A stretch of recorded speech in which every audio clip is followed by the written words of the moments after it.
ரோமர் கழுதின நிறுவம் 3வது அதிகாரம் 21ஆம் வசனத்தில் நான் வாசிக்கிறேன். இப்படி இருக்க நியாயப்பிரமாணம் இல்லாமல் தேவ நீதி வெளியாக்கப்பட்டிருக்கிறது. அதை குறித்த நியாயப்பிரமாணமும் தீர்க்க தரிசனங்களும் சாட்சியிடுகிறது. அது இயேசு கிறிஸ்துவை பற்றும் விசுவாசத்தினாலே பலிக்கும் தேவ நீதியே. விசுவாசிக்கிற எவர்களுக்குள்ளும் எவர்கள் மேலும் அது பலிக்கும் வித்தியாசமே இல்லை. எல்லாரும் பாவம் செய்து தேவ மகிமையற்றவர்களாகி இலவசமாய் அவருடைய கிருபையினாலே கிறிஸ்து இயேசுவில் உள்ள மீட்பை கொண்டு நீதிமான்களாக்கப்பட்டிருக்கிறார்கள். தேவன் பொறுமையாயிருந்த முற்காலத்தில் நடந்த பாவங்களை தாம் பொறுத்து கொண்டதை குறித்து தம்முடைய நீதியை காண்பிக்கும் பொருட்டாகவும் தாம் நீதி உள்ளவரும் இயேசுவினிடத்தில் விசுவாசமாய் இருக்கிறவனை நீதிமானாக்குவருமாய் விளங்கும்படி இக்காலத்திலே தமது நீதியை காண்பிக்கும் பொருட்டாகவும் கிறிஸ்து இயேசுவினுடைய இரத்தத்தை பற்றும் விசுவாசத்தினாலே பலிக்கும் கிருபாதார பலியாக அவரை ஏற்படுத்தினார். இப்படி இருக்க மேன்மை பாராட்டல் இங்கே. அது நீக்கப்பட்டதே எந்த பிரமாணத்தினாலே? கிரியா பிரமாணத்தினாலேயா அல்ல விசுவாச பிரமாணத்தினாலேயே? ஆதலால் மனுஷன் நியாய பிரமாணத்தின் கிரியைகள் இல்லாமல் விசுவாசத்தினாலே நீதிமானாக்கப்படுகிறான் என்று தீர்க்கிறோம். தேவன் யூதருக்கு மாத்திரமா தேவன்? புறஜாதிகளுக்கும் தேவன் அல்லவா? ஆம், புறஜாதிகளுக்கும் அவர் தேவன் தான். விருத்த சேதனம் உள்ளவர்களை விசுவாசத்தினாலும் விருத்த சேதனம் இல்லாதவர்களை விசுவாசத்தின் மூலமாயும் நீதிமானாக்குகிற தேவன் ஒருவரே. அப்படியானால் விசுவாசத்தினாலே நியாயப்பிரமாணத்தை அவமாக்குகிறோமா? அப்படியல்ல, நியாயப்பிரமாணத்தை நிலைநிறுத்துகிறோமே என்பது. 21வது வசனத்தை மறுபடியும் சிந்திக்கலாம். அந்த வசனத்தை நீங்கள் பார்த்தீங்கன்னா அது புரியும். பைபிள் என்ன சொல்லுது அப்படிங்கிறத பாருங்கள். இப்படி இருக்க, அது இங்கிலீஷில் பட் நாவ் அப்படின்னு இருக்கும். நியாயப்பிரமாணம் இல்லாமல் தேவ நீதி வெளியாக்கப்பட்டு இருக்கிறது. அதை குறித்து நியாயப்பிரமாணமும் தீர்க்க தரிசனங்களும் சாட்சியிடுகிறது. இந்த இடத்துல அப்போஸ்தலனாகிய பவுல் எப்படி ஆரம்பிக்கிறாருன்னு சொல்லி பார்த்தீங்கன்னா, இப்படி இருக்க என்று ஆரம்பிக்கிறார். இப்படி இருக்க அப்படின்னு சொன்னால் நியாயப்பிரமாணம் இல்லாமல் தேவ நீதி வெளிப்படுத்தப்பட்டிருக்கிறது. இந்த 3ஆம் அதிகாரத்தில் நீங்கள் பார்க்கும் பொழுது, இந்த 3ஆம் அதிகாரத்தை பார்க்கும் பொழுது 1 முதல் 8 வசனங்களாக ஒரு பகுதியும், 9 முதல் 20 வசனங்களாக ஒரு பகுதியும், 21லேருந்து 31 வசனங்கள் ஒரு பகுதியும் இப்படி பார்க்கலாம்.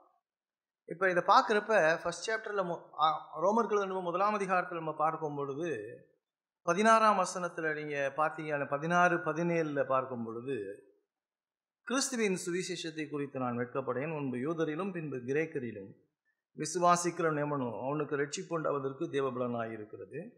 விசுவாசத்தினாலே நீதிமான் பிழைப்பான் என்று எழுதியிருக்கிறபடி விசுவாசத்தினால் உண்டாகும் தேவ நீதி விசுவாசத்துக்கென்று அந்த சுவிசேஷத்தினாலே வெளிப்படுத்தப்பட்டிருக்கிறது. 18வது வசனம், சத்தியத்தை அநியாயத்தினாலே அடக்கி வைக்கிற மனுஷனுடைய எல்லாவித அவபக்திக்கும் அநியாயத்துக்கும் விரோதமாக தேவ கோபம் வானத்திலிருந்து வெளிப்படுத்தப்பட்டிருக்கிறது. இப்போ இந்த அப்போஸ்தலனாகிய பவுல் ஒரு விஷயத்த சொல்கிறாரு. நிறைய நேரத்தில் இந்த சுவிசேஷம் சொல்கிறப்ப வேதம் எப்படி சொல்லுது அப்படி சொல்லுவோம். பாவம் செய்கிற எல்லா மனுஷன் மேலேயும் கடவுள் கோபமாக இருக்கிறார். காஸ்பிள் அப்படிங்கிறப்ப ஃபஸ்ட்டு என்னன்னா, இந்த உலகத்தில் இருக்கிற மனிதனுடைய பாவத்தினால் கடவுள் மனிதன் மீது கோபமாக இருக்கிறார். ரட்சிக்கப்படாத ஒவ்வொரு மனுஷன் மேலேயும் கடவுள் கோபமாக இருக்கிறார். அந்த கடவுளுடைய கோபம் தான் என்ன செஞ்சிருக்கு அப்படின்னு சொன்னால் வெளிப்படுத்தப்பட்டு இருக்கிறதுன்னு சொல்லி கடந்த வாரத்தில் பார்த்தோம். அதை 1ஆம் அதிகாரத்தில் நம்ம பார்க்கும் பொழுது 18ஆம் வசனத்திலேருந்து 32ஆம் வசனம் வரைக்கும் பார்க்கும் பொழுது புறஜாதிகள், அதாவது கடவுள் அறியாத எல்லா மனுஷனும், யூதன் அல்லாத எல்லா மனுஷனும் பாவியாக இருக்கான்னு சொல்லி சொல்கிறார். 2ஆம் அதிகாரத்தில் யூதனும் பாவியா இருக்கிறான் அப்படின்னு சொல்லி சொல்றாரு. 3ஆம் அதிகாரத்தில் என்ன சொல்றாரு? எல்லா மனுஷனும் பாவியா இருக்கிறான் அப்படின்னு சொல்லி சொல்றாரு. அப்படி சொல்லிட்டு இன்னொரு விஷயம் சொல்றாரு, எந்த மனுஷனும் நியாயப்பிரமாணத்தை கை கொள்றதுனால நீதிமான் ஆகிறது இல்லை அப்படிங்கிறார். நியாயப்பிரமாணத்தை ஒரு மனுஷனாலையும் கை கொள்ள முடியாது. நியாயப்பிரமாணம்னா என்ன அப்படின்னு சொன்னால் நல்லா தெரிஞ்சுங்க, ரொம்ப தெளிவாக புரிஞ்சுக்கணும்.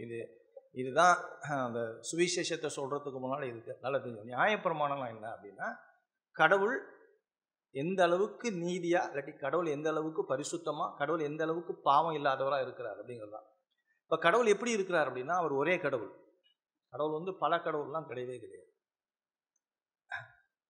நிறைய கடவுள் இருக்கிறதா எல்லாரும் நினைக்கிறாங்க. அது மனுஷ சிந்தனை. இப்போ கடவுள் அப்படின்னு சொன்னா, இவங்கள இந்த பாட்டில் இருக்கு, சரியா? இந்த பாட்டில் இருக்கு, இந்த பாட்டில் தானா வந்திருக்குமா? வராது. இந்த பாட்டில் தானா வர்றதுக்கு வழியே கிடையாது. இதை செஞ்ச ஒருத்தர் இருக்கிறார், அதான் அடிப்படை, சரியா? இப்போ இந்த பாட்டில் இருக்கு, இந்த பாட்டில் இருக்கு, இந்த பாட்டில் செஞ்சது நான் வச்சுக்கங்க. இந்த பாட்டில் இப்படி தான் இருக்கணும்னு பாட்டில் நினைச்சிச்சா நான் நினைச்சேனா? நான் தான் நினைச்சேன். நான் நினைச்சதுனால இந்த பாட்டில் இப்படி வடிவமைப்பு கொடுத்தேன். இது யார் பெருசு? நான் தான் பெருசு. இப்ப நீங்க இந்த உலகத்துல பார்க்கிற எல்லாம் மனிதனுடைய கற்பனையினால உண்டாக்கப்பட்டது. அதை தான் அவன் கடவுள்ங்கிறான். அவன் மறைமுகமா இன்னொரு விஷயம் சொல்றான், அது எனக்கு அதெல்லாம் ஒன்றும் கடவுள் கிடையாது, நான் தான்டா கடவுள்ங்கிறான். அப்ப இது இருக்குது அப்படின்னு சொன்னா இதை உண்டாக்குன்னு ஒருத்தர் இருக்கிறார். இதான் புறஜாதிகளுக்கு சொல்றார். புறஜாதிகளுக்கு என்ன சொல்றாருன்னா, கடவுள் அறியாத ஒரு மனுஷனுக்கு சொல்றாருன்னா, ஒரு சேர் இருக்குன்னா ஒரு சேரை உண்டாக்கணும் இருக்கிறார். இந்த உலகம் இருக்குன்னா அந்த உலகத்தை உண்டாக்கணும் இருக்கிறார். ஒரு வீடு இருக்குன்னா வீடை உண்டாக்கணும் ஒரு கொத்தனார் இல்லாட்டி இன்ஜினியர் ஒருத்தர் இருக்கிறார். இந்த இவ்வளவு பெரிய உலகம் இருக்குன்னா அந்த உலகத்தை உண்டாக்கணும் ஒரு கடவுள் இருக்கிறார். அப்ப கடவுள் படைத்தவர். இப்ப இந்த புறஜாதிகளுக்கு என்ன தெரியல அப்படின்னு சொன்னா, இந்த கடவுள் படைச்ச கடவுளை தெரியாததுனால படைப்பெல்லாம் வணங்குவான்,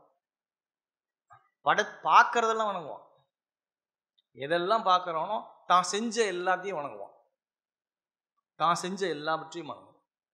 இப்போ ஆகவே கடவுள் என்ன செஞ்சார் அப்படின்னு சொன்னா, அவர்களை இழிவான இச்சை ரோகங்களுக்கு ஒப்பு கொடுத்தாரு. கடவுள் என்ன செஞ்சாருன்னா, நீ போ, உன் சௌரியத்துக்கே போ, நீ எப்படி வாழணும்னு நினைக்கிறியோ, நீ எப்படி இருக்கணும்னு நினைக்கிறியோ அதே மாதிரி வாழ்ந்துக்க, உனக்கும் எனக்கும் சம்மந்தம் இல்லை அப்படின்னு சொல்லிட்டு விட்டுட்டு, அதனால தான் பார்த்தீங்கன்னா இந்த உலகம் மகா மோசமான பாவத்துக்குள்ளே போயிட்டு. ஒருவேளை நீ வாசிக்க கேட்ட இந்த பகுதியில் கூட கலாத்தியர் 5ஆம் அதிகாரத்தில் மனுஷனுடைய இருதயத்தில் எப்படிலாம் இருக்கு சிந்தனை, விபச்சாரம், வேசித்தனம், களவு, கொலை, விக்கிரக ஆராதனை, வில்லை சூனியம், இப்படி தான் அவனால் இருக்க முடியும். பக்கத்தில் இருக்க நேசிக்க முடியாது. மனைவியை நேசிக்க முடியுமோனால? மனைவியை நேசிக்க முடியும், புருஷனை நேசிக்க முடியும், நேசிக்க முடியாதுனால. ஏன்னா உன்கிட்ட கடவுள் இல்லை. அப்போ நியாயப்பிரமாணம் என்ன சொல்லுது அப்படின்னு சொன்னால், கடவுள் யார் அப்படிங்கிறது சொல்லுது. கடவுள் எவ்வளோ பரிசுத்தர்னு சொல்லுது. அந்த கடவுள் ஒரே தேவன், வேற கடவுளே கிடையாது. ஒரே கடவுளாக இருக்கிறதுனால தான் ஒருத்தனுக்கு ஒருத்தி. புரியுதா? நம்மளுடைய விசுவாசம் எப்படின்னா, நான் வணங்குற ஆண்டவர் ஒருத்தர். ஆகவே அந்த கடவுள் என்ன செய்யாருன்னா ஒருத்தனுக்கு ஒருத்தியை ஏற்படுத்துங்க. நம்ம சிந்தனை தான் சரியே இருக்காது, பாவத்தில் கரைப்படிஞ்சு போனதுனால. இன்னைக்கு ஒருத்தன் ஒருத்தியோட வாழ்றதுலாம் சுகமே இல்லை. பாவம் கெட்டு போச்சு, பாவம் முழுசா வந்துச்சு, பாவம் தாறுமாறு ஆகி போச்சு. ஒரே கடவுளை வணங்காதவன் நியாயப்பிரமாணம்லாம் என்னன்னா, அடுத்தது கடவுளை உருவத்தில் வணங்குறது. கடவுளை நீங்கள் உருவத்தில் கொண்டுட்டு வந்துட்டீங்கன்னா நீங்கள் தான் பெரிய ஆள். கடவுளை உங்கள் சிந்தனைக்குள்ளே கொண்டுட்டு வந்துட்டீங்கன்னா நீங்கள் தானே பெரிய ஆளு. இந்த புத்தி கூட இல்லை பாருங்க மனுஷனுக்கு. அதனால தான் கடவுளை உருவத்தில் வணங்கக்கூடாதுங்கிறார். அடுத்தது கடவுளுடைய நாமத்தை வீணில் வணங்கக்கூடாதுங்கிறார். கர்த்தருடைய நாளை பரிசுத்தமாக ஆசரிக்கணுங்கிறார், கீழ்ப்படியணுங்கிறார். எல்லாரும் கீழ்ப்படியணும் கடவுளுக்கு, ஆணுக்கு, பெண்ணுக்கு, பிள்ளைகளுக்கு, பெற்றோர்கள், மேல் அதிகாரிகள் எல்லாருக்கும் கீழ்ப்படியணும்னு சொல்றார். யாருமே கீழ்ப்படிய மாட்டோம், யாருமே கீழ்ப்படிய மாட்டோம். கொலை செய்யாதங்கிறார், விபச்சாரம் செய்யாதங்கிறார், களவெடுக்காதங்கிறார், பொய் சொல்லாதங்கிறார், இச்சிக்காதங்கிறார். இதெல்லாம் நம்ம தாராளமாக செஞ்சுட்டு இருக்கோம். ஆக இந்த யூதன் என்ன சொல்றான்னா, எங்கள்கிட்ட நியாயப்பிரமாணம் இருக்கு, ஆகவே நாங்கள் நல்லவங்க அப்படின்னு சொல்றான். ஆண்டவர் சொல்றாரு, இல்லப்பா நீனும் கெட்டவன். இந்த உலகத்துல ஒருத்தவங்க கூட நல்லவன் கிடையாது. இந்த உலகத்துல ஒரு மனுஷன் கூட நல்லவன் இல்லை, கடவுளை தவிர. ஆகவே அவர் என்ன சொல்றாருன்னா, இப்ப இந்த வசனத்துல பாத்தீங்கன்னா இப்படி இருக்குன்னா எப்படி இருக்குது? புறஜாதியார் எல்லாரும் பாவத்துக்கு நேரா இருக்கான், யூதன் எல்லாரும் பாவத்துக்கு நேரா இருக்கிறான். 3ஆம் அதிகாரத்துல சொல்றாரு, இந்த உலகத்துல இருக்க எல்லா மனுஷனும் பாவத்துக்கு கீழாக இருக்கிறான் சொல்லிட்டு அந்த இடத்துல பாத்தீங்க அப்படின்னு சொன்னா 20ஆம் வசனத்துல கடைசியில சொல்றாரு, மேலும் 19ஆம் வசனத்துல, மேலும் வாய்கள் யாவும் அடைக்கப்படும்படி. வாய்கள் யாவும் அடைக்கப்படுன்னா எல்லாம் வாயில கையை வச்சுக்க, வாயை மூடிய, பேசவே பேசாத. உனக்கு பேசுறதுக்கு எந்த விதமான உரிமையும் தகுதியும் கிடையவே கிடையாது. நீ பேசுறதுக்கும் உனக்கு எந்த விதமான உரிமையும் கிடையாது கடவுளை குறித்து பேசுறதுக்கு. ஆகவே வாயை மூடிட்டு உட்காந்து சொல்றதை கேள்வி. இப்படி இருக்க அப்படிங்கிற, இப்படி இருக்க அப்படின்னு சொல்றாரு. அதாவது என்ன சொல்றாருன்னா, எந்த மனுஷனும் கடவுள் விரும்புகின்ற நீதியை செய்ய முடியாது. கடவுள் உங்கள்கிட்டையும் என்கிட்டையும் எப்படி எதிர்பார்க்கிறாரோ அந்த நீதி என்கிட்டையும் உங்கள்கிட்டையும் இல்லை.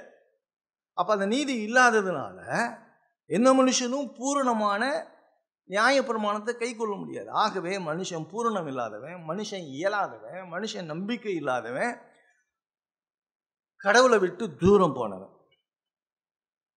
ஆக மனுஷன் வந்து இந்த நியாயப்பிரமாணத்தை கை கொண்டு நீதிமானாக முடியாது. ஆகவே வாயெல்லாம் மூடிக்கோ. ஷட்டப் அப்படின்னு சொல்றாருல, வாயை மூடிக்க அப்படின்னா நல்ல மட்டும் பேசக்கூடாது. என்ன பேசக்கூடாது? என்கிட்ட நீதி இல்லை, அதான் அவ்வளவுதான் அப்படின்னு சொல்லிட்டா. அப்பா, இந்த உலகத்தில் இருக்க எல்லா மனுஷனும் பாவியா இருக்கிறான். இந்த உலகத்தில் இருக்க எந்த மனுஷனும் நியாயப்பிரமாணத்தை கை கொள்ள முடியாது. ஆகவே மனுஷன் இயலாமையில் இருக்கிறான், பாவத்தில் இருக்கான், அவனால நல்லது செய்ய முடியாது. ஆகவே உன் வாயை மூடிக்கோ அப்படின்னு சொல்றாரு. இப்படி இருக்க, இப்ப இந்த இடத்துல தான் பட் நவ் இப்படி இருக்க அப்படிங்கிறப்ப என்ன சொல்றாருன்னா, ஒரு நற்செய்தியை, ஒரு நல்ல செய்தியை இந்த உலகத்திற்கு ஆண்டவர் அறிமுகப்படுத்துகிறார். சுவிசேஷத்தை இந்த இடத்துல பவுல் அறிமுகப்படுத்துகிறார். இப்படி இருக்க, அப்ப சுவிசேஷம் என்ன சொல்லுது அப்படின்னு சொல்லி பார்க்கும் பொழுது, சுவிசேஷம் அப்படின்னு சொல்றதுக்கு முன்னால சுவிசேஷம் சொல்றதுக்கு முன்னால நியாய பிரமாணத்தை சொல்லணும். நியாய பிரமாணத்தை சொல்லிட்டு தான் நீங்க சுவிசேஷத்தை சொல்ல முடியும். ஏன் நியாய பிரமாணத்தை நான் சொல்லணும்னா, என்னால என்னை காப்பாற்றி கொள்ள முடியாது, என்னால எனக்கு என்னுடைய பாவத்திலிருந்து என்னை விடுவித்து கொள்ள முடியாது, என்னை நானே காப்பாற்றிக்க முடியாது. நீங்க இந்த மனுஷன்லாம் நீங்க பார்த்தீங்க அப்படின்னு சொன்னா, அந்த உலகத்தில் இருக்க மனுஷன்லாம் பார்த்தீங்க அப்படின்னா, தன்னை பாவத்திலேருந்து காப்பாற்றிக்கிறதுக்காக என்னென்னமோலாம் செய்வான். வேளாங்கண்ணிக்கு போவான், மொட்டை அடிப்பான், சிலுவையை தூக்கிட்டு போவான், பாத யாத்திரை போவான், அன்னதானம் பண்ணுவான். இதெல்லாம் அவனுடைய மன திருப்திக்காக. இப்போ சர்ச்சைக்கு வர்றதே நீங்கள் எதுக்கு வரீங்கன்னு நினைக்கிறீங்க? கடவுளை ஆராதிக்க வரீங்க.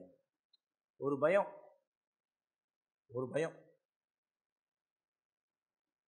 இல்லாட்டி நான் கிறிஸ்தவனா பிறந்துட்டேன், நான் பிறந்ததுலேருந்து சர்ச்சுக்கு போய்கிட்டே இருக்கேன், போகலைன்னா ஒரு மாதிரி இருக்கும். இந்த கதையெல்லாம் அவர் பார்த்துட்டு இருக்காரு, நீ என்கிட்ட சொல்லிக்கிட்டே இருக்கலாம். இப்போ நீங்கள் எல்லாருமே என்ன நினைக்கிறீங்க அப்படின்னு சொன்னால், இங்கே மனுஷனை நீங்கள் பார்த்துட்டு இருக்கீங்க, நல்லா கவனிச்சிங்க. இந்த மனுஷனை பார்த்துட்டு இருக்கீங்க, மனுஷனை பார்க்கறத விட்டுட்டு வேத வசனம் சொல்கிறத கேட்கலைங்க.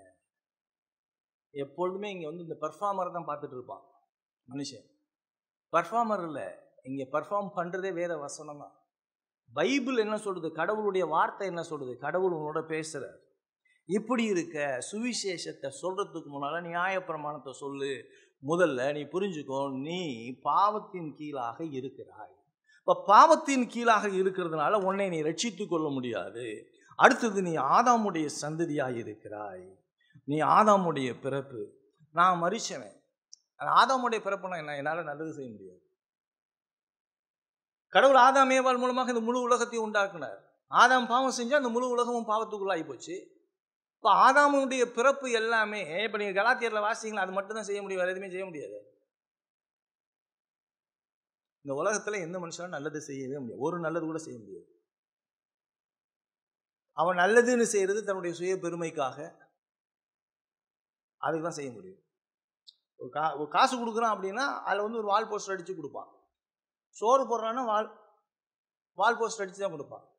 இந்த சர்ச்சுக்கு ஒரு ஃபேனை கொடுக்குறான்னா ஃபேனில் பேர் எழுதி தான் கொடுப்பான். ஒரு கட்டடம் கட்டி கொடுக்குறான்னா அந்த கட்டடத்துக்கு பேர் எழுதி கொடுத்துருவான், நான் தான் கொடுத்தேன். அப்போ அவனுடைய சுய மேன்மைக்காக செய்வான். ஆக மனிதன் ஆதாமுடைய சந்ததி முழுசும் பாவ சந்ததி. ஆதாமுடைய சந்ததி எல்லாம் பாவம் செய்கிற சந்ததி. ஆதாமுடைய சந்ததி எல்லாம் குருட்டு சந்ததி. ஆதாமுடைய சந்ததி எல்லாம் செவுட்டு சந்ததி. ஆதாமுடைய சந்ததி எல்லாம் செத்துப்போன சந்ததி. அதான் நீங்களும் நானுங்கிறத புரிஞ்சுக்கணும். இதை சொல்லிட்டு தான் அவர் சொல்றார். அந்த முதல் வசனத்தில் பார்த்தீங்க அப்படின்னா 20 வாசித்து 21 வாசிக்கிறேன். இப்படி இருக்க பாவத்தை அறிகிற அறிவு நியாயப்பிரமாணத்தில் வருகிறபடியால் எந்த மனுஷனும் நியாயப்பிரமாணத்தின் கிரியைகளினாலே தேவனுக்கு முன்பாக நீதிமானாக்கப்படுவதில்லை. மனுஷன் தான் செய்கிற நற்கிரியைகளினால ஒரு மனுஷனும் நீதிமானாக கருதப்படுவது கிடையாது. இப்படி இருக்க அப்படின்னு சொல்றாரு. இப்படி இருக்க இனிமே இப்போ அந்த வசனத்தில் அப்போஸ்தலனாகிய பவுல் என்ன சொல்றாருன்னா, இனிமே நான் அப்படி இல்லை, ஏற்கனவே நான் அப்படி இருந்தேன், இப்படி இருக்க அப்படின்னு சொல்றாரு. முதல்ல நான் அப்படி இருந்தேன், இப்போ அப்படி இல்லை. இப்போ சொல்றாரு, இப்போ என்னை பரிசுத்து பார்த்தா பிசாசு நம்ம குற்றப்படுத்தும் போது, நான் செஞ்ச தவறை சுட்டி காட்டும் போது நம்ம அவனிடத்துல என்ன சொல்லலாம்? இல்லாட்டி நீங்கள் வேதத்தை வாசிச்சிங்கன்னு வச்சிங்களேன், அந்த வேதம் நம்மளை வாசிக்கிறப்ப நம்மளுடைய பாவத்தை சுட்டி காட்டும். இப்போ நியாயப்பிரமாணத்தை வாசிச்சிங்கன்னு வச்சிங்களேன், நியாயப்பிரமாணம் என்னை குற்றவாளின்னு தீர்க்கும். நீங்கள் மலை பிரசங்கத்தை கேட்டிங்கன்னு வச்சிங்களேன், இன்னும் மோசமான சூழ்நிலையை என்னை காட்டும். ஆக வேதத்தை வாசிக்கிறப்ப, நியாயப்பிரமாணத்தை வாசிக்கிறப்ப, பிசாசு என்னை குற்றப்படுத்துகிறப்ப இவைகள் எல்லாம் நான் வந்து ஹவு வீக் ஐ எம், நான் எவ்வளோ பலவீனம், என்னால் ஒன்றுமே செய்ய முடியாதுங்கிறத தான் இதெல்லாம் சொல்லுது. இப்படிப்பட்ட நிலையில தான் பவுல் சொல்றாரு இப்படி இருக்க அப்படிங்கிறார். எப்படி இருக்க? இப்படிப்பட்ட நிலையில் இருக்கிற ஒரு மனுஷன் நியாயப்பிரமாணம் குற்றம் சாட்டும் பொழுது இப்போ என்ன செய்யுது? விசுவாசம் என்ன செய்யுது அப்படின்னு சொன்னா, தம்பி நான் இப்படி தான் இருக்குது அப்படிங்கிறியே, ஆனாலும் எனக்கு ஒரு வழி இருக்குது. என்ன வழி? விசுவாசங்கிற ஒரு வழி இருக்கிறது. இப்படி இருக்க அப்படிங்கிறாரு. இப்படி இருக்க என்பது என்ன சொல்லுது? உண்மையா என்ன சொல்லுது? அங்க சொல்ற அந்த வசனத்தை பார்த்தீங்கன்னா, இப்படி இருக்க 21ஆம் வசனம், நியாயப்பிரமாணம் இல்லாமல் தேவநீதி வெளியாக்கப்பட்டு இருக்கிறது. கிரியை இல்லாம, அந்த வசனத்தை பார்த்தீங்கன்னா, கிரியை இல்லாம தேவநீதி வெளிப்படுத்தப்பட்டு இருக்கிறது. நியாயப்பிரமாணம் இல்லாமல் தேவநீதி அது வெளிப்படுத்தப்பட்டு இருக்கிறது. அதை குறித்து நியாயப்பிரமாணமும் தீர்க்க தரிசனங்களும் சாட்சியிடுகிறது. தேவ நீதி வெளிப்படுத்தப்பட்டிருக்கிறதுனா எப்படி வெளிப்படுத்தப்பட்டிருக்கிறது? அது இயேசு, ஆண்டவராகிய இயேசு கிறிஸ்துவினுடைய பிறப்பு, அவருடைய வாழ்வு, அவருடைய மரணம், அவருடைய உயிர்த்தெழுதல் அனைத்தும் என்னை இப்படிப்பட்ட நிலையிலிருந்து மாற்றிவிட்டது. பாவ நிலையிலிருந்து என்னை மாற்றிருந்திருக்க காரணம் ஆண்டவராகிய இயேசு கிறிஸ்துவினுடைய வாழ்வு, மரணம், உயிர்த்தெழுதல். இப்படி இருக்க என்னுடைய பாவத்தை குறித்து நான் என்னை இவ்வளோ மோசமா நியாயப்பிரமாணம் என்னைய பாவின்னு சொன்னாலும், இப்போ எனக்கு ஒரு வழி இருக்குது. என்ன வழினா, நியாயப்பிரமாணம் இல்லாமல் தேவநீதி வெளிப்படுத்தப்பட்டிருக்கிறது இயேசு கிறிஸ்துவை பற்றி. இப்போ நீங்கள் ரோமர் 1:17 வசனத்தில் பாருங்க. ரோமர் 1:17 பார்க்கும் பொழுது பவுல் ரோமர் திருச்சபைக்கு எழுதும் பொழுது அவர் சொல்றாரு, ரொம்ப முக்கியமான ஒரு விஷயத்தை சொல்றாரு. அந்த சுவிசேஷத்தை சொல்லும் பொழுது பவுல் அவர் சொல்றாரு, முதல் வசனத்தில் பாருங்க, இயேசு கிறிஸ்துவின் ஊழியக்காரனும் அப்போஸ்தலனாகும்படி அழைக்கப்பட்டவனும் தேவனுடைய சுவிசேஷத்துக்காக பிரித்தெடுக்கப்பட்டவனும், தேவனுடைய சுவிசேஷத்துக்காக பிரித்தெடுக்கப்பட்டவன். அந்த சுவிசேஷம் என்னது? விசுவாசத்தினாலே நீதிமான் பிழைப்பான் என்று எழுதியிருக்கிறபடி விசுவாசத்தினால் உண்டாகும் தேவ நீதி, விசுவாசத்தினால் உண்டாகும் தேவ நீதி விசுவாசத்துக்கென்று அந்த சுவிசேஷத்தினாலே வெளிப்படுத்தப்பட்டிருக்கிறது. ஆக இது பவுலுடைய வாழ்க்கையில் இது வேலை செஞ்சிச்சு. பவுலுடைய வாழ்க்கையில் என்ன வேலை செஞ்சிச்சு? பவுல் வந்து நியாயப்பிரமாணத்தின்படி குற்றம் சாட்டப்படாதவனா இருந்தான். யூத கலாச்சாரத்தின் அடிப்படையில், யூத மத முறைமையின்படி அவனை ஒரு யாருமே குற்றம் சாட்ட முடியாது. அவ்வளோ பர்ஃபெக்டாக இருக்கிறான். இப்போ அவன் சொல்கிறான், அதெல்லாம் இல்லை, இப்போ தேவ நீதி வெளிப்படுத்தப்பட்டு இருக்கிறது. எங்கே தேவ நீதி? அவன் பார்த்தானா, தமஸ்குக்கு போயிட்டு இருக்கப்ப ஆண்டவர், உயிர் தெழுந்த ஆண்டவர் அவனை தொடுறார். அப்போ அவனை தொட்ட உடனே அவன் சொல்கிறான், என்னுடைய நீதியெல்லாம் கிடையாது, நான் ஒன்றுமே இல்லை அப்படின்னு சொல்கிறான். 3ஆம் அதிகாரம் 21-22 வசனங்களில் 31 வசனங்களில் பார்க்கும் பொழுது, இப்படி இருக்க நியாயப்பிரமாணம் இல்லாமல் தேவ நீதி வெளியாக்கப்பட்டிருக்கிறது. அதை குறித்து நியாயப்பிரமாணமும் தீர்க்க தரிசனங்களும் சாட்சியிடுகிறது. இப்போ தேவ நீதி வெளிப்படுத்தப்பட்டுள்ளது. இப்போ தேவன் நீதி வாக்கு செய்யப்பட்டிருக்கிறது. தேவனுடைய நீதி இப்பொழுது என்ன செஞ்சிருக்கு அப்படின்னு சொன்னால், கிரியை இல்லாமல் கடவுள் இந்த உலகத்தில் மனிதன் எப்படி நீதியாக முடியும், எப்படி பாவம் இல்லாதவனாக முடியும் என்கின்ற ஒரு செய்தியை அங்கு சொல்லுகின்றார். இதுதான் அற்புதமான ஒரு நிகழ்ச்சி. நியாயப்பிரமாணம் கை கொள்றதுனால இல்லை, நியாயப்பிரமாணமே இல்லாமல் தேவ நீதி வெளிப்படுத்தப்பட்டிருக்கிறது. அது எப்படின்னா, ஆண்டவராகிய இயேசு கிறிஸ்துவினுடைய வாழ்வு, மரணம், உயிர்த்தெழுதலின் மூலமாக வெளிப்படுத்தப்பட்டிருக்கிறது அப்படிங்கிறார். இப்போ அவர் சொல்றாரு, இப்போ அப்போஸ்தலன் பவுல் ஒரு அற்புதமான இப்படி இருக்க அப்படின்னு சொல்றாருல, இப்படி இருக்க அப்படின்னு சொன்னா அவர் என்ன சொல்றாருன்னா, இப்போ மனுஷன் பாவத்தில் செத்து இருக்கிறான், இப்போ இவனுக்கு ரட்சிப்புக்கான வழி இல்லை, இப்படிப்பட்ட சூழ்நிலையில் ரட்சிப்புக்கான வழியை நான் சொல்கிறேன் கேளு அப்படின்னு சொல்கிறார். இப்போ திருப்பி 1ஆம் அதிகாரத்தை எடுத்துங்க, ரோமர் 1ஆம் அதிகாரத்தை எடுத்துங்க. இப்போ எப்படி எப்படி வெளிப்படுத்துகிறாரு, அது சுவிசேஷத்தின் மூலமாக எப்படி வெளிப்படுத்துகிறாருன்னு சொல்கிறாரு. 4ஆம் வசனத்தில் பாருங்கள், இயேசு கிறிஸ்துவை குறித்து தேவன் தம்முடைய தீர்க்கதரிசிகள் மூலமாய் பரிசுத்த வேதாகமங்களில் முன்னே தம்முடைய சுவிசேஷத்தை பற்றி வாக்குத்தத்தம் பண்ணினபடி கர்த்தராகிய இயேசுவானவர் மாம்சத்தின்படி தாவீதின் சந்ததியில் பிறந்தவரும் பரிசுத்தமுள்ள ஆவியின்படி, சரியா, தேவனுடைய சுதன் என்று மரித்தோரிலிருந்து உயிர்த்தெழுந்ததினாலே பலமாய் ரூபிக்கப்பட்ட தேவகுமாரனாய் இருக்கிறார். சுவிசேஷம்னா என்ன அப்படின்னு சொல்றாரு. இயேசு கிறிஸ்துவ குறித்து பழைய ஏற்பாட்டில் சொல்லப்பட்டிருக்கு. பரிசுத்த வேதாகமங்கள்ல தீர்க்கதரிசிகள் மூலமாக தாவீதின் சந்ததியில் மாம்சத்தில் இயேசு கிறிஸ்து பிறப்பார், அவர் மரித்தோரிலிருந்து உயிர்ப்பிப்பார், பரிசுத்த ஆவியானுடைய வல்லமை என்பது. ஆக நியாயப்பிரமாணம் இல்லாமையே ஒரு மனுஷன் நீதிமானாக போறான். எப்படி அப்படின்னு சொன்னா இயேசு கிறிஸ்துவை பற்றும் விசுவாசத்தினாலே. அப்ப தேவ நீதி அப்படின்னு சொல்றப்ப வசனத்தை நல்லா கவனிக்கணும். அதுல சொல்லப்படுற ஒவ்வொரு வார்த்தையும் ரொம்ப முக்கியம். இப்படி இருக்க சொல்ற, இப்படி இருக்க நியாயப்பிரமாணம் இல்லாமல் தேவ நீதி. நல்லா கவனிங்க. நியாயப்பிரமாணம் இல்லாம, அதாவது கிரியை இல்லாம தேவ நீதி. இப்ப ஒரு மனுஷன் எப்படி ரட்சிக்கப்பட போறான்? இப்ப நீங்களும் நான் எப்படி ரட்சிக்கப்பட போறோம்? தேவ நீதியினால ரட்சிக்கப்பட போறோம். நல்லா கவனிச்சிங்க. எப்படி ரட்சிக்கப்பட போறோம்? நான் செய்கிற கிரியையினால ரட்சிப்பு இல்லை. இதனால தான் ஆர்மீனியன் தப்பு, இதனால தான் இந்த பெண்டகாஸ்டலிசம் தப்பு, எல்லாமே தப்பு. ஏன் அப்படின்னு சொன்னா நல்லா கவனிச்சிங்க, தேவ நீதி வெளியாக்கப்பட்டு இருக்கிறது. இப்ப நீதி யாருடையது? தேவனுடையது. அப்ப தேவன் என்ன செஞ்சிருக்காருன்னா, நியாயப்பிரமாணம் இல்லாம அவர் ஒரு நீதியை வெளிப்படுத்தி இருக்கிறார். அந்த நீதி இயேசு கிறிஸ்துவை பற்றியது.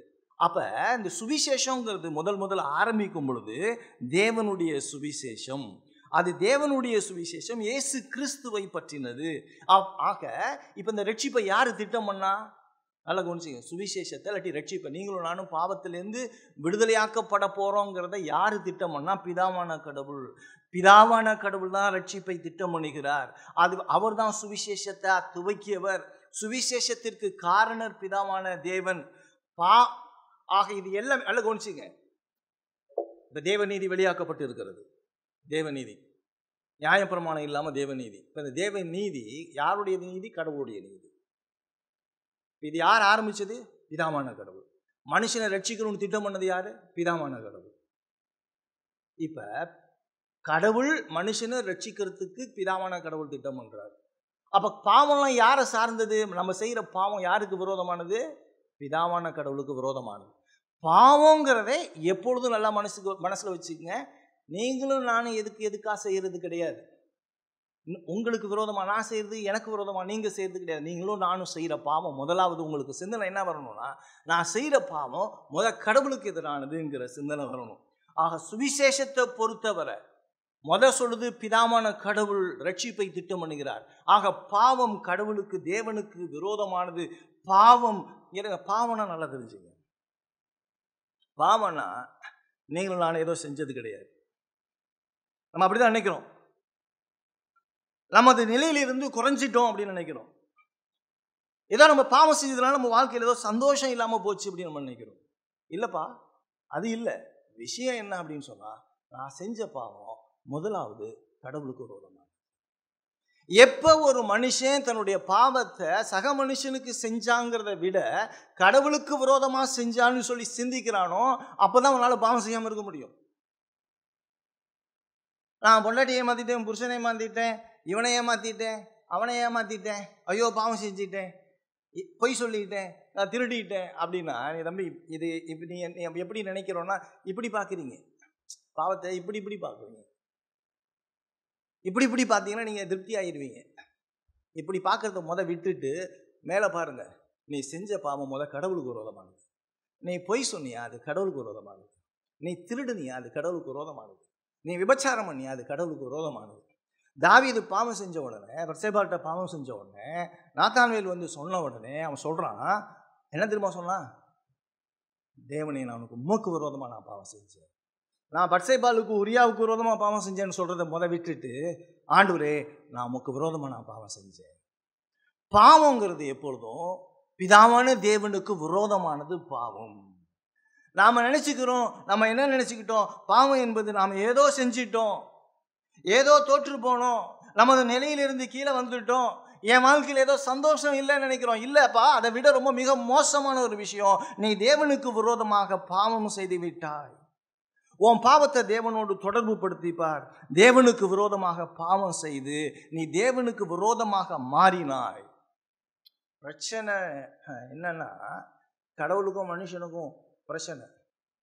பாவங்கிறது இன்னைக்கு இப்படிலாம் காஸ்பல் சொல்ல மாட்டான். பாவம் செஞ்சிட்டா, நான் இப்படி செஞ்சிட்டேன்னு நினைக்கிறேன், இல்லை இப்படி செய்யலை, நீ கடவுளுக்கு விரோதமா, உன்னை படைச்ச கடவுளுக்கு விரோதமா, கடவுளுக்கு விரோதமான கடவுளுடைய நீதியை, கடவுளுடைய பரிசுத்தத்தை, கடவுளுக்கு ஒரு உண்மைத்தன்மையை, கடவுளுடைய மகா மேன்மையான அந்த பரிசுத்தமான அந்த கட்டளை எல்லாம் நீ மீறிட்ட. ஆகவே தான் இப்படி பாவம் செய்யற. கடவுளுக்கு விரோதமாய் கடவுளை விட்டு தூரம் போனோம். ஆகவே இந்த பகுதியினுடைய மைய கருத்து என்ன? நீ கடவுளோட ஒப்புரவாகும். நீ பாவத்தை சரி பண்ணணும்னா நீனும் நானும் போய் பேசுறதை விட கடவுள் இடத்துல, ஆண்டவரே நான் உமக்கு விரோதமா நான் பாவம் செஞ்சிட்டேன். தேவ கோபம் வானத்திலிருந்து வெளிப்படுத்தப்பட்டு இருக்கிறது. நீங்களும் நானும் செஞ்ச பாவம், கடவுள் ஓ மேல கோபமா இருக்கிறாரு. பிதாவான கடவுள் ஓ மேல கோபமா இருக்கிறாரு. உங்களுக்கு அது புரியவே மாட்டேங்குது. நீ செஞ்ச பாவத்தை கடவுளோட ஒப்புரவாக்குனாதான் நீ சக மனுஷன் இடத்துல ஒப்புரவாகுவ. ஏன் நீ சக மனுஷன் இடத்துல ஒப்புரவாகலைன்னா நீ பிதாவோடு, கடவுள் உன்னை படைச்ச கடவுளோடு நீ ஒப்புரவாகலை. அதனாலதான் நீ சக மனுஷனெல்லாம் துச்சமா நினைக்கிற, சக மனுஷனா நீ பார்க்கறதே கிடையாது. உனக்கு ப்ராப்ளம் வித் காட். அதனாலதான் உன் வாழ்க்கையில சந்தோஷம் இல்லை, சமாதானம் இல்லை. ஆக அந்த ரட்சிப்பினுடைய செய்தி என்ன, மைய கருத்து என்ன? ரட்சிப்பு என்பது தேவனிடத்தில் ஒப்புரவாகு.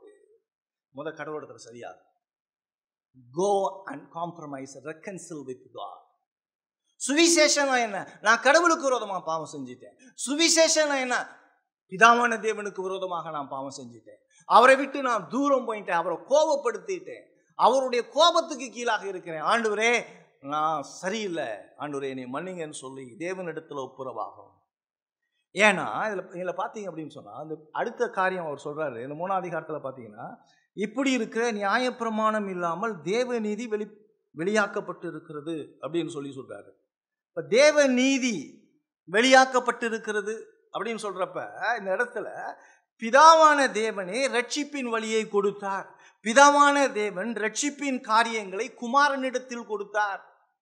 ஜனங்களை எப்படி ரட்சிக்கணும்னு பிதாவான கடவுள் குமாரனிடத்துல என்ன செஞ்சார்னா அதை கொடுத்தார். நீ தான்ப்பா ரட்சிக்கணும். அப்ப ரட்சிப்பு முழுமையா பிதாவினுடையது. இப்போ நீங்க எடுங்களேன், யோவான் சுவிசேஷம் 3ஆம் அதிகாரத்தை எடுத்துங்க. நம்ம ரொம்ப ஃபேவரைட் பகுதி, எல்லாரும் மனப்பாடமா சொல்லக்கூடிய பகுதி. அதில் என்ன சொல்றாரு? 3ஆம் அதிகாரம் 16ஆம் வசனத்துல பாருங்க. 3:16. தேவன் தம்முடைய ஒரே பேரான குமாரனை விசுவாசிக்கிற நிமிடம் அவன் கெட்டு போகாமல் நித்திய ஜீவனை அடையும்படி அவரை தந்துரளி விளவாய் உலகத்தில் அன்பு கூர்ந்தார்.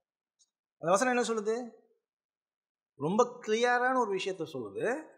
தேவன் தம்முடைய ஒரே பேரான குமாரனை, அப்ப ரட்சிப்பு பிதாவான கடவுள் குமாரனை கொடுத்தாரு.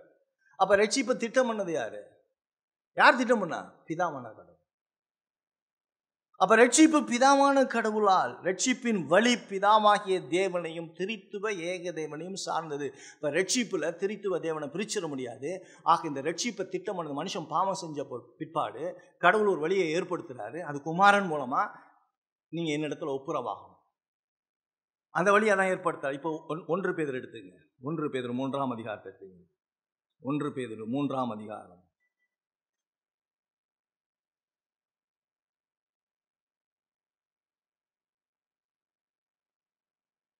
18வது வசனம், 320வது பக்கம். 320வது பக்கம் பாருங்க. ஏனெனில் கிறிஸ்துவும் நம்மை தேவனிடத்தில் சேர்க்கும்படி அநீதி உள்ளவர்களுக்கு பதிலாக நீதி உள்ளவராய் பாவங்களின் நிமித்தம் ஒரே தரம் பாடுபட்டார். அவர் மாம்சத்திலே கொலை உண்டு, ஆவியிலே உயிர்ப்பிக்கப்பட்டார். ஏனெனில் கிறிஸ்துவும் நம்மை தேவனிடத்தில் சேர்க்கும்படி. அப்ப அந்த இடத்துல ஒரு விஷயம் சொல்லப்படுகிறது. என்னன்னா, இயேசு கிறிஸ்து நம்மை பிதாவின் இடத்தில் கொண்டு வருகிறார். அப்ப இயேசு கிறிஸ்து பிதாவின் இடத்துல கொண்டு வரும்படியாக, என்ன மகிமைப்படுத்தும்படியாக இல்லை, நல்லா கவனிச்சுங்க, என்ன மகிமைப்படுத்தும்படியாக இல்லை, பிதாவான கடவுளை மகிமைப்படுத்தும்படியாக நம்மை பிதாவின் இடத்தில் கொண்டு வருகிறார். தேவனே கிறிஸ்துவுக்குள் நம்மை என்ன செஞ்சார்னா ஒப்புரவாக்கினார். சுவிசேஷத்தை நல்லா கவனிச்சு பாருங்க. சுவிசேஷங்கிறது பிதாவினுடைய சிந்தையில உருவாகி அது கிறிஸ்துவினிடத்துல கொடுக்கப்பட்டு கிறிஸ்துவின் மூலமாய் நான் பாவியாகிய மனிதனாகிய நான், ஆதாமின் சந்ததியாகிய நான் யாரோட ஒப்புரவாக்கப்படுகிறேன்? கிறிஸ்துவின் மூலமாய் பிதாவினிடத்துல ஒப்புரவாக்கப்படுகிறேன். அப்ப ஆரம்பம் முதல் முடிவோட ரட்சிப்பு தேவனின் வழியான ரட்சிப்பு. அப்ப ரட்சிப்பை திட்டம் பண்ணது யார்? பிதாவான கடவுள். இப்ப பாவத்துக்கான ஒரு வழி அது இயேசு கிறிஸ்துவின் மூலமாய் பிதாவான கடவுள் திட்டம் பண்ணுகிறார். எப்படி ஜனங்கள் ரட்சிக்கப்படணுங்கிறதெல்லாம் யாரு முடிவு பண்றா? இதனால யோசிச்சு பாருங்க. இப்ப அந்த 21ஆம் வசனத்தை திருப்பி எடுத்துக்க, 3:21 எடுத்துக்க. இப்படி இருக்க, சரியா, நியாயப்பிரமாணம் இல்லாமல் தேவநீதி வெளியாக்கப்பட்டு இருக்கிறது. நியாயப்பிரமாணம் இல்லாமல் தேவநீதி வெளியாக்கப்பட்டிருக்கிறது. அதை குறித்து நியாயப்பிரமாணமும் தீர்க்க தரிசனங்களும் சாட்சி இடுகிறது. எப்படி ஆண்டவர் ரட்சிப்பை திட்டம் பண்றாரு அப்படின்னு சொன்னா, பிதாவான கடவுள் திட்டம் பண்றாரு. அதை எப்ப திட்டம் பண்றாரு? உலக தோற்றத்துக்கு முன்னதாக. நியாயப்பிரமாணம் இல்லாமல் தேவ நீதி வெளியாக்கப்பட்டிருக்கிறது. அது தீர்க்கதரிசிகள் மூலமாய் சாட்சியிடப்படுகிறது. இயேசு கிறிஸ்துவை பற்றின சுவிசேஷம் மனிதன் நியாயப்பிரமாணத்தை என்ன செஞ்சார்னா தேவனுடைய சிந்தையில உருவாக்கினார். தேவன் தனது சிந்தையிலே உருவாக்கி நியாயப்பிரமாணம் இல்லாமல் தேவனுடைய நீதியை வெளிப்படுத்தினார். பாவத்தை, நியாயப்பிரமாணம் எதுக்கு அப்படின்னு சொன்னா பாவத்தை அறிகிற அறிவை கொடுக்கிறது. ஆனால் சுவிசேஷம் உலக தோற்றத்துக்கு முன்னதாக பிதாவான கடவுளால் தீர்மானிக்கப்பட்டது. ஆக இந்த கடவுள் உலக தோற்றத்துக்கு முன்னால பிதாவான கடவுளின் மூலமாக ரட்சிப்பை திட்டம் பண்ணாருங்கிறத வேதம் சொல்லுது. இப்ப மனுஷன் பாவம் செஞ்சு, நல்லா கவனிச்சுக்க, மனுஷன் பாவம் செஞ்சுட்டான். எந்த மனுஷனும் நல்லவன் இல்லை, எல்லாரும் கெட்டு போயிட்டான். இப்ப கடவுள் என்ன செஞ்சார்னா தனது நீதியின் மூலமாக மனுஷனை கடவுளிடத்துல ஒப்புரவாக்கணும். அது யாரை கொண்டு ஒப்புரவாக்குறாருன்னா கிறிஸ்துவை கொண்டு ஒப்புரவாக்குறார். இப்ப கிறிஸ்துவை கொண்டு ஒப்புரவாக்குறாருன்னா இதை இனிஷியேட்டர் யார், இதை ஆரம்பிச்சது யாருன்னா பிதாவான கடவுள். இப்ப பிதாவான கடவுள் ஆரம்பிச்சு குமாரன் இடத்துல சொல்றாரு, இந்த வேலையெல்லாம் செஞ்சு முடிச்சிருங்க அப்படின்னு சொல்றாரு. ஆக நீங்களும் நானும் இயேசு கிறிஸ்துவின் மூலமாய் பிதாவின் இடத்துல ஒப்புரவாகிறோம். இதெல்லாம் தேவனுடையது. தேவன் இதை உலக தோற்றத்துக்கு முன்னதாக செய்து விட்டார். தேவன் உலக தோற்றத்துக்கு முன்னதாக செஞ்சதை சொல்றாரு 21ஆம் வசனத்துல. இப்படி இருக்க நியாயப்பிரமாணம் இல்லாமல் தேவ நீதி வெளியாக்கப்பட்டு இருக்கிறது. அதை குறித்து நியாயப்பிரமாணமும் தீர்க்க தரிசனமும் சாட்சி இடுகிறது. இப்ப என்ன சொல்றாரு? வேதம் இதை குறித்து சாட்சி இடுகிறது அப்படிங்கிறார். எதை குறித்து? எப்படி மனுஷன் கடவுளிடத்துல ஒப்புரவாகிறாங்கிற செய்தியை குறித்து. எப்படி மனுஷன் கடவுளிடத்துல ஒப்புரவாகிறான்? மனுஷன் பாவம் செஞ்சுட்டான், மனுஷன் கடவுளிடத்துல ஒப்புரவாகணும். எப்படி ஒப்புரவாகணும்? பிதாவான கடவுள் திட்டம் பண்ணார்.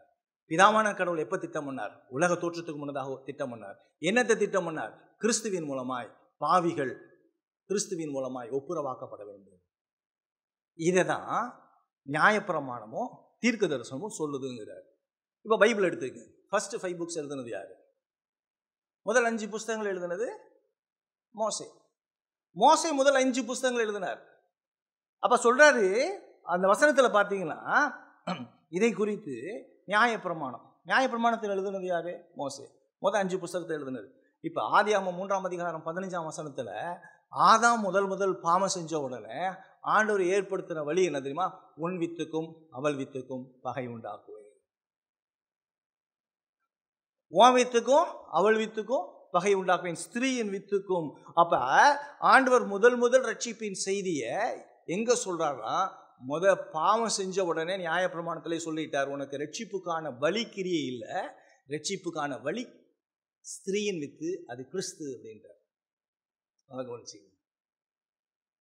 ஸ்திரீயின் வித்து அது கிறிஸ்து அப்படிங்கிறாரு.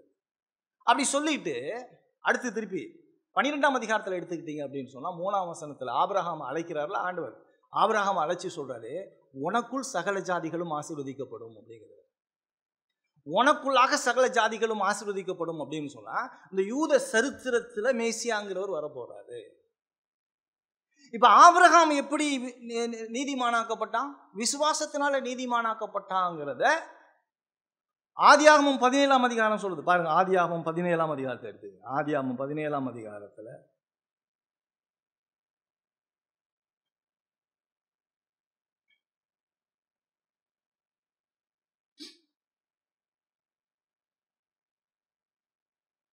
ஒன்பதாம் வசனத்துல அந்த 17ஆம் அதிகாரத்தில் நீங்க முழுசும் பார்த்தீங்க அப்படின்னு சொன்னா அவர் சொல்றாரு, உனக்குள்ள என்ன செய்ய போறார்? ஆபிரகாமை தெரிஞ்சு கொண்டு அவனோடு உடன்படிக்கை பண்ணி அவனுடைய சந்ததியில் அவனை பெரிய ஆளாக்கி அவர்கிட்ட சொல்றாரு, புதிய உடன்படிக்கை ஏற்படுத்தி 11ஆம் வசனத்தை, உன் நுனித்தோலின் மாம்சத்தை விருத்தை சேதனம் பண்ண கடவீர்கள், அது எனக்கும் உனக்கும் உள்ள உடன்படிக்கையின் அடையாளமாக இருக்கும். உங்களில் தலைமுறை தோறும் பிறக்கும் ஆண் பிள்ளைகள் எல்லாம் 8ஆம் நாளிலே விருத்தம் சேதனம் பண்ணப்பட வேண்டும். வீட்டில் பிறந்த பிள்ளையும் உன் வித்தில்லாத அந்நியனிடத்தில் பணத்திற்கு கொல்லப்பட்ட பிள்ளையும் அப்படியே விருத்த சேதனம் பண்ணப்பட வேண்டும் அப்படின்னு சொல்லிட்டு அவன் விசுவாசத்தினால நீதிமானாக்கப்படுவானுங்கிற ஒரு செய்தியை அங்கு மிக தெளிவாக சொல்லுகிறார். அடுத்தது அங்கே சொல்றாரு. இப்போ பார்த்தீங்க அப்படின்னு சொன்னால் கலாத்தியர் 3ஆம் அதிகாரத்தை எடுத்துங்க. கலாத்தியர் ஏற்கனவே நிறைய முறை உங்களுக்கு சொன்ன விஷயம். கலாத்தியர் 3ஆம் அதிகாரத்தில் பார்த்தீங்க அப்படின்னு சொன்னால் 8ஆம் வசனத்தில் பார்த்தீங்க அப்படின்னா கலாத்தியர் 3:8 259ஆம் பக்கத்தில் மேலும் தேவன் விசுவாசத்தினாலே புறஜாதிகளை நீதிமானாக்குகிறார் என்று வேதம் ஒன்றாக கண்டு உனக்குள் சகல ஜாதிகளும் ஆசீர்வதிக்கப்படும் என்று ஆபிரகாமுக்கு சுவிசேஷமாய் அறிவிக்கப்பட்டது. ஆபிரகாமுக்கு சுவிசேஷம் முன்னதாக அறிவிக்கப்பட்டது. சுவிசேஷம் யாரை பற்றியது? இயேசு கிறிஸ்துவை பற்றியது. இதை தான் யோவான் சுவிசேஷத்தில் எடுத்துக்கிட்டிங்களா 8ஆம் அதிகாரத்தில் பார்த்தீங்க அப்படின்னு சொன்னால் யோவான் சுவிசேஷம் 8ஆம் அதிகாரத்தில் 56வது வசனத்தில் பார்க்கும் பொழுது, யோவான் 8:56 பார்க்கும் பொழுது, உன் பிதாவாகிய ஆபிரகாம் என் நாளை காண ஆசையாக இருந்தான், கண்டு களி கூர்ந்தான். ஆபிரகாம் எப்போ இயேசு சொல்கிறாரு, அவன் கேட்குறாங்க உனக்கு 50 வயசு கூட ஆகலையே அப்படிங்கிறாங்க பரிசேயனா. ஆண்டவர் சொல்கிறார் ஆபிரகாம் என்னால் காண ஆசையாக இருந்தான், ஆபிரகாம் என்னை கண்டான், என்னை களி கூர்ந்தான். 16ஆம் அதிகாரத்தில் மம்ரேயின் சமபூமியில் கர்த்தர் அவனோடு தரிசனமானான்னு சொல்லி பார்க்கிறோம். ஆக நியாயப்பிரமாணம் முழுசும் யாரை பற்றி சொல்லுதுன்னா இயேசு கிறிஸ்துவை குறித்து சொல்லுகிறது. அப்ப ஒரு விஷயம் சொல்றாரு, நியாயப்பிரமாணமும் தீர்க்க தரிசனமும் இயேசுவை குறித்து சாட்சி எடுக்குது அப்படிங்கிறாரு. அடுத்தது சடங்கு சட்டம். சடங்கு சட்டம்லாம் நீங்கள் பார்த்தீங்க அப்படின்னு சொன்னால் யாத்திரையாகமும் லேவியராகமத்தில் பார்க்கும் பொழுது 2 புஸ்தகங்களையும் பார்க்கும் பொழுது சர்வாங்க தகன பலி, சமாதான பலி, இந்த மாதிரி அநேக பலிகள் சொல்லப்பட்டிருக்குது. ஒவ்வொரு பலிகளும் கிறிஸ்துவினுடைய பலியை முன்னடையாளப்படுத்துகின்றதாகவே இருக்கிறது. ஆகிய நியாயப்பிரமாணம் என்ன சாட்சி இடுகிறது அப்படின்னு சொன்னா, தேவன் தனது ஒரே பேரான குமாரன் மூலமாக என்ன செய்ய போறாரு? பாவத்திற்கான பரிகாரத்தை செய்ய போகிறார். அது இயேசு கிறிஸ்துவின் மூலமாக செய்ய போகிறார். அப்ப பழைய ஏற்பாடு முழுசும் வரப்போகிற மேசியாவை குறித்து சொல்லுகிறது. அது மாத்திரம் இல்ல, தீர்க்க தரிசனங்களை குறித்து பார்க்கும் பொழுது சங்கீதத்தில் 22வது சங்கீதத்தை வாசிச்சிங்க அப்படின்னு சொன்னா, என் தேவனே என் தேவனே ஏன் என்னை கைவிட்டீர்னு சொல்லுவார். அப்ப 2வது சங்கீதம் மேசியா ராஜாவாக இருக்கிறாருங்கிற ஒரு சங்கீதத்தை சொல்லுது. அடுத்தது நீங்க பாத்தீங்கன்னா ஏசாயா 14ஆம் அதிகாரத்துல அவருடைய கன்னி பிறப்பை குறித்து சொல்லுகிறது. ஏசாயா 9ஆம் அதிகாரத்துல அவரை குறித்ததான மிகப்பெரிய காரியங்களை சொல்லுது. ஏசாயா 9ஆம் அதிகாரத்தை எடுத்துக்கங்க.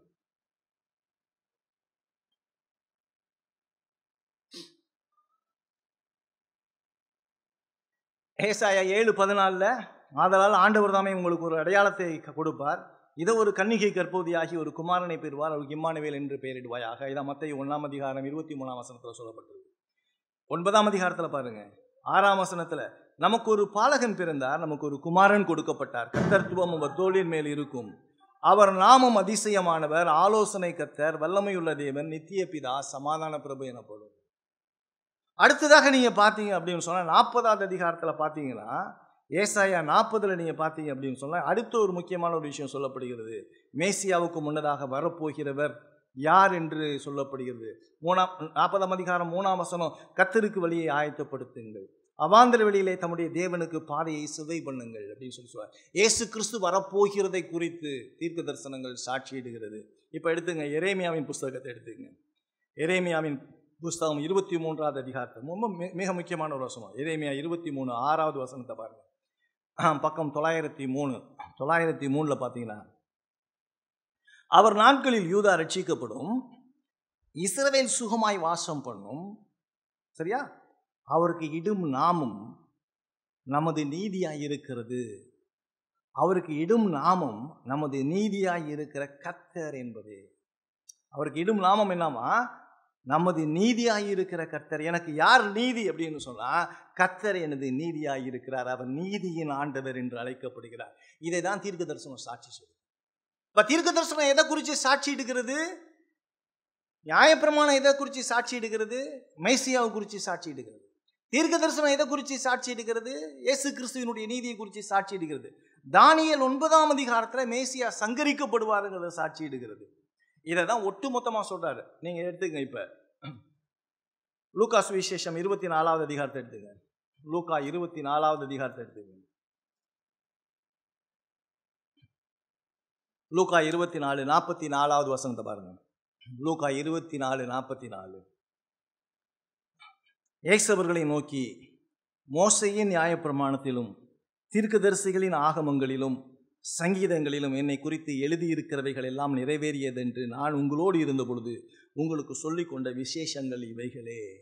என்ன சொல்றாரு? இயேசு சொல்றாரு, மோசேயினுடைய நியாயப்பிரமாணத்திலும் தீர்க்கதரிசிகளின் ஆகமங்களிலும் சங்கீதங்களிலும் என்ன குறித்து எழுதியிருக்குது, இதெல்லாம் நிறைவேற வேண்டியது என்று நான் உங்களோடு இருந்தப்ப சொன்னது. நான் வாழணும், இந்த உலகத்தில் நான் மரிக்கணும், உயிரோடு எழுவணும் அப்படிங்கிறத நான் உங்கள்கிட்ட இருந்தப்ப சொன்னேன். இதெல்லாம் ஏற்கனவே மோசேயினுடைய ஆகமத்திலும் சங்கீதத்திலும் தீர்க்க தரிசனத்திலையும் சொல்லி இருக்குது. இப்போ திருப்பி இப்போ 5ஆம் அதிகாரம், யோவான் 5ஆம் அதிகாரத்தை எடுத்து பாருங்க. 5ஆம் அதிகாரம் 39வது வசனத்தை பாருங்க. 5:39 எடுத்துங்க. யோவான் 5ஆம் அதிகாரம் 39ஆம் வசனத்தை பாருங்க. வேத வாக்கியங்களை ஆராய்ந்து பாருங்கள், அவைகளால் உங்களுக்கு நித்திய ஜீவன் உண்டு என்று எண்ணுகிறீர்களே, என்னை குறித்து சாட்சி கொடுக்கிறவைகளும் அவைகளே. இப்போ வேத வாக்கியங்களை ஆராய்ந்து பாருங்கள், அவைகளால் உங்களுக்கு நித்திய ஜீவன் உண்டு என்று எண்ணுகிறீர்களே, அவைகள் என்னை குறித்து சாட்சி இடுகிறது. ஆக வேதம் முழுசும் யாரை குறித்து சாட்சி இடுகிறது? இயேசு கிறிஸ்துவை குறித்து சாட்சி இடுகிறது. இயேசு கிறிஸ்து யார்? இயேசு கிறிஸ்து பிதாவினால் அனுப்பப்பட்டவர். இயேசு கிறிஸ்து யார் அப்படின்னு சொல்லி பார்த்தீங்கன்னா, உலக தோற்றத்துக்கு முன்னதாக பிதாவினால் நியமிக்கப்பட்டவர். அவரை கொண்டு உங்களையும் அவரை கொண்டு என்னையும் உங்களையும் பிதாவோடு ஒப்புரவாக்கும்படியாக, கடவுளுக்கு விரோதமாக செய்த பாவத்தை கிறிஸ்துவின் மூலமாக சரி செய்யும்படியாக பிதாவினால் ஏற்படுத்தப்பட்டவர் தான் கிறிஸ்து. இதெல்லாம் எப்போ நடந்துச்சு? உலக தோற்றத்துக்கு முன்னால. யார் தீர்மானம் பண்ணா? பிதாவான கடவுள். யாரை கொண்டு தீர்மானம் பண்ணார்? இயேசு கிறிஸ்துவை கொண்டு. யாரை ஒப்புரவாக்கணும்? உங்களை என்னையும் ஒப்புரவாக்கணும். இதை யார் சொல்றா? பழைய ஏற்பாடு முழுசும் சொல்லுது, மோசேயினுடைய ஆகமங்கள் சொல்லுது, சங்கீதங்கள் சொல்லுது, தீர்க்க தரிசனங்கள் சொல்லுது. யாரை குறித்து சொல்லுது? இயேசு கிறிஸ்துவை குறித்து சொல்லுது. என்ன சொல்லுது? மனுஷன் தன்னை தானே ரட்சித்து கொள்ள முடியாதுங்கிறத சொல்லுது. ஆகவே மனுஷன் கிரியையினால ரட்சிக்கப்பட முடியாதுங்கிறத சொல்லுது. ஆக எப்படி மனுஷன் ரட்சிக்கப்பட முடியும்? தேவநீதி வெளிப்படுத்தப்பட்டிருக்கிறது. அந்த தேவநீதியை ஏற்படுத்தினவர் பிதாவான கடவுள். யார் மூலமா ஏற்படுத்தினார்? குமாரன் மூலமாக ஏற்படுத்தினார். அதுதான் முழு வேதமும் சொல்லுது. இதை நம்ம புரிஞ்சாதான் சுவிசேஷம்னா என்னன்னு புரிய முடியும். இப்போ நீ எடுத்துக்க 1 பேதுரு 1ஆம் அதிகாரத்தை. 1 பேதுரு 1ஆம் அதிகாரம்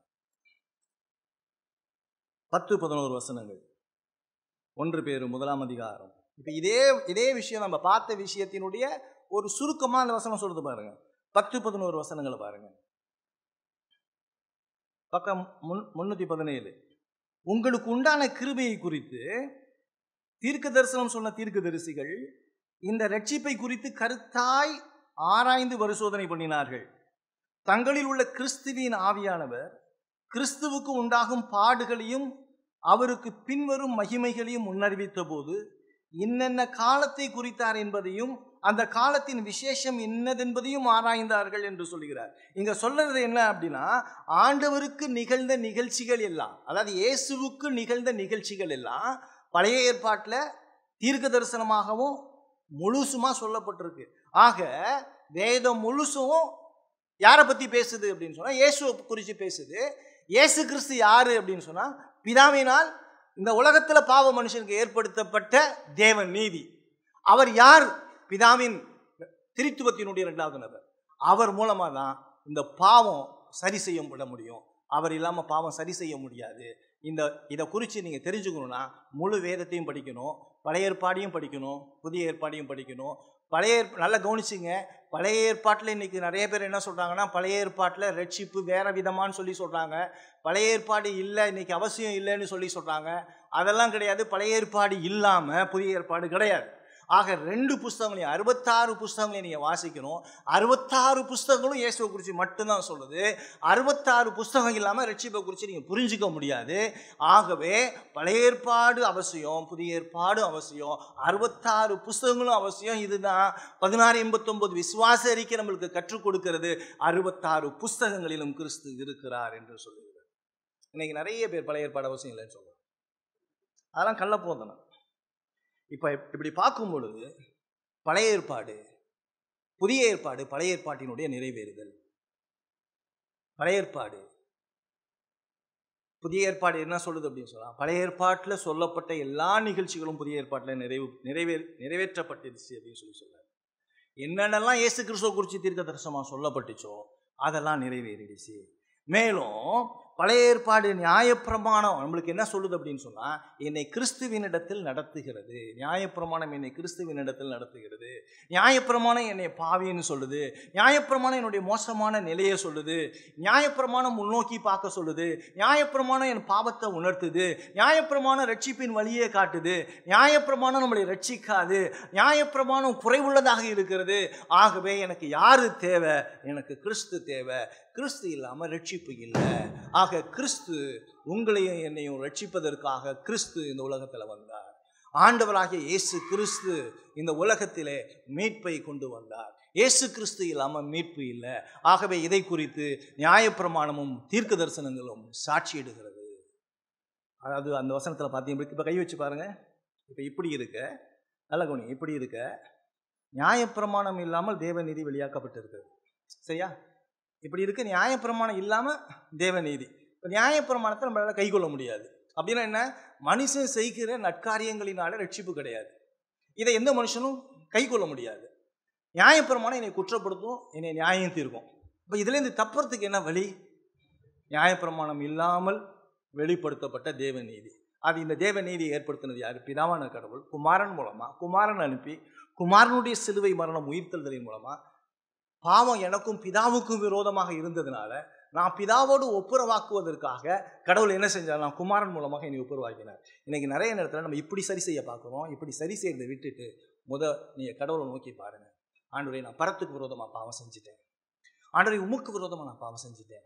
என்னுடைய பாவம் எல்லாம் உண்மை என்ன செய்யுது அப்படின்னு சொன்னால் கோபப்படுத்திடுச்சு. ஆகவே நான் உமக்கு விரோதமான பாவியாக இருக்கேன். என்னால் என்ன செய்ய முடியாது? ஆண்டவரே, உம்முடைய சமூகத்தில் நான் ஒப்புரவாக முடியாது. நான் ஒப்புரவாக்கிறதுக்கான ஒரே வழி உம்முடைய குமாரனாக இயேசு கிறிஸ்து மாத்திரம் தான். இயேசு கிறிஸ்து என்னை உம்மிடத்தில் ஒப்புரவாக்க முடியும். ஆகவே நீங்களும் நானும் இயேசு கிறிஸ்துவை விசுவாசிக்கும் பொழுது நீங்களும் நானும் இயேசு கிறிஸ்துவின் மூலமாய் சமாதானம் பெற்று தேவனோடு ஒப்புரவாக முடியும். இன்னைக்கு சுவிசேஷம் என்ன அப்படின்னு சொன்னால், மனுஷன் கடவுளுக்கு விரோதமாக பாவம் செஞ்சுட்டான். கடவுளுக்கு விரோதமாக பாவம் செஞ்சதுனால மனுஷன் தன்னைத்தானே ரட்சித்து கொள்ள முடியாது. மனுஷன் கிரியினால் ரட்சித்து கொள்ள முடியாது. ஆகவே தேவன் ஏற்படுத்தின வழி, தேவன் உலக தோற்றத்துக்கு முன்னதாக ஏற்படுத்தின வழி, அது கிறிஸ்துவின் மூலமாய், கிறிஸ்துவனுடைய வாழ்வு மரணம் உயிர்த்தெழுதலின் மூலமாய் தேவன் உங்களுக்கும் எனக்கும் பாவ மன்னிப்பையும் ஒப்புரவாக்குறதையும் ஏற்படுத்தியிருக்கார். ஆகவே நீங்களும் நானும் இயேசு கிறிஸ்துவை விசுவாசித்து ஒப்புரவாகி தேவனிடத்தில் சமாதானத்தை பெற்றுக்கொள்ளலாம். இப்போ ஒருவேளை நீங்கள் சமாதானம் இல்லாமல் இருந்தீங்களா, உங்களுடைய வாழ்க்கையில் பாவத்தை குறித்த அறிவு இல்லைன்னா, நீங்கள் செஞ்ச பாவம் பிதாவான கடவுளுக்கு விரோதமான. ஆக பிதாவான கடவுளுக்கு விரோதமான பாவத்தை இந்த மனுஷனும் சரி செய்ய முடியாது. அது பிதாவான கடவுள் ஏற்படுத்தின வழியின் மூலமாக தான் சரி செய்ய முடியும். அந்த வழி இயேசு கிறிஸ்துவின் மூலமாக.